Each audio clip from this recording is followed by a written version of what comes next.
तो आजकल जहां देखो बस एआई की ही बात हो रही है। और जब बात वेब डेवलपमेंट की आती है ना, तो वहां तो इसने एक तूफान ला दिया है। एक ऐसा तूफान जो सब कुछ बदल रहा है। पर एक मिनट, पहले ही साफ कर दें कि ये कोई कोडिंग ट्यूटोरियल नहीं है जहां हम कोड लिखना सीखेंगे। और ना ही ये कोई करियर रोडमैप टाइप की चीज़ है जो बताए कि अगले 6 महीने में क्या क्या सीखना है। नहीं, ये उस सच्चाई की एक गहरी पड़ताल है जिसे शायद हर डेवलपर आज महसूस कर रहा है। ये एक कहानी है इसके बारे में कि कैसे एआई के इस युग में वेब डेवलपमेंट हमेशा हमेशा के लिए बदल रहा है। तो चलिए शुरुआत एक सिंपल से टेस्ट से करते हैं। सोच के देखिए, एक आइडिया को बस एक प्रॉम्प्ट में डाला जाए, एआई को दे दिया जाए, तो क्या होगा? 5 मिनट से भी कम। हाँ, बिल्कुल सही सुना। एक पूरी की पूरी वेबसाइट जिसमें लैंडिंग पेज, बैकएंड, डेटाबेस, मतलब सब कुछ बनकर तैयार। ये स्पीड सच कहूं तो हैरान भी करती है और थोड़ा सा डराती भी है। और ऐसी स्पीड देखकर जाहिर है हर नए डेवलपर के मन में एक सवाल उठता है, अगर एआई ये सब काम मिनट में कर सकता है तो क्या वेब डेवलपमेंट का गेम अब ओवर हो गया है? जरा सोचिए इस बारे में। पहले क्या था? डेवलपर बनने के लिए महीनों तक ट्यूटोरियल्स देखो, HTML, CSS, जावास्क्रिप्ट की गहराइयों में जाओ, एक के बाद एक फ्रेमवर्क रटते जाओ। और आज बस एक प्रॉम्प्ट टाइप किया और बूम, पूरी वेबसाइट सामने। ये जमीन आसमान का फर्क है। पता है, कुछ लोगों के लिए तो ये बिल्कुल जादू जैसा है, जैसे कोई सपना सच हो गया हो। लेकिन वहीं बहुत से डेवलपर्स के लिए ये एक एंड की तरह फील होता है। इस वक्त कम्युनिटी में उम्मीद और डर दोनों का माहौल बना हुआ है। तो अब आते हैं उस सबसे जरूरी सवाल पर। इस एआई के जमाने में वेब डेवलपमेंट सीखना भी चाहिए या नहीं? क्या इसका कोई फायदा है अब?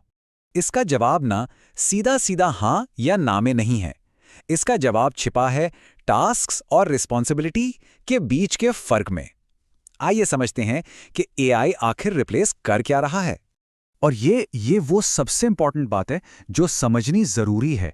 एआई एजेंट्स डेवलपर्स को रिप्लेस नहीं कर रहे, वो उनके टास्क्स यानी छोटे छोटे काम को रिप्लेस कर रहे हैं। इसे ऐसे समझते हैं, ठीक है?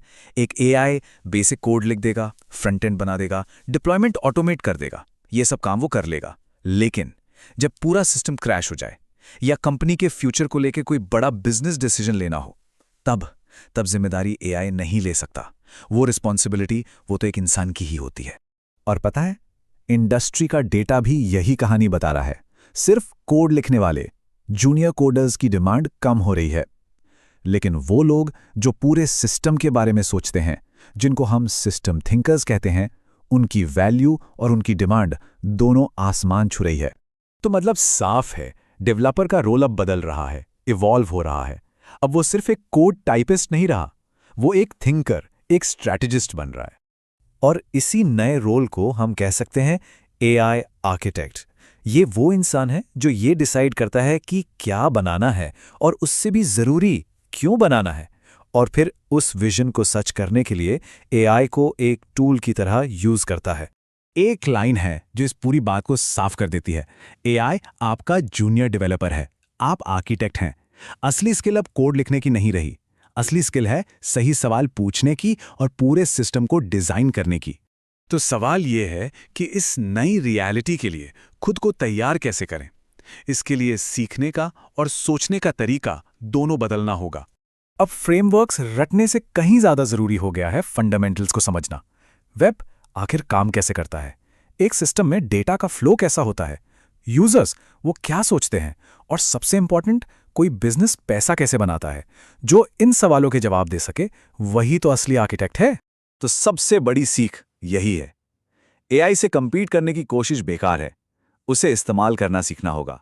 वेब डेवलपर्स कहीं नहीं जा रहे हैं, वो बस इवॉल्व हो रहे हैं और शायद पहले से भी ज्यादा इंपॉर्टेंट बन रहे हैं।